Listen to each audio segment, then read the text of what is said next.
അസ്സലാമു അലൈക്കും വറഹ്മത്തുള്ളാഹി തആല വബറകാതുഹു. പ്രിയമുള്ളവരെ, ജീവിതത്തിൽ ഒരുപാട് ആളുകൾ പ്രയാസങ്ങൾ കൊണ്ടും പരീക്ഷണങ്ങൾ കൊണ്ടും കഷ്ടപ്പാടുകൾ കൊണ്ടും ദുരിതം അനുഭവിക്കുന്ന ധാരാളം ആളുകളുണ്ട് നമ്മുടെ സമൂഹത്തിൽ. അത് ചിലപ്പോൾ സാമ്പത്തികമായിട്ടാവാം, ചിലപ്പോൾ ശാരീരികമായിട്ടാവാം, ചിലപ്പോൾ മാനസികമായിട്ടാവാം. അങ്ങനെ ഒരുപാട് ആളുകളുണ്ട് നമ്മുടെ കൂട്ടത്തിൽ.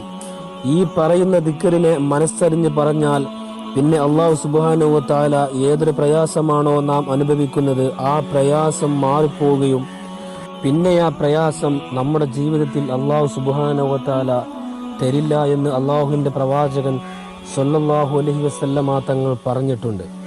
ഏതാണ് ആ ദിക്ർ? അൽഹംദുലില്ലാഹില്ലദി ആഫാനി മിമ്മ ബിത്ലാക ബിഹി വഫളലനി അലാ കസീരിൻ മിമ്മൻ ഖലഖ തഫ്ളീല. ഒന്നും കൂടി പറയാം. അൽഹംദുലില്ലാഹില്ലദി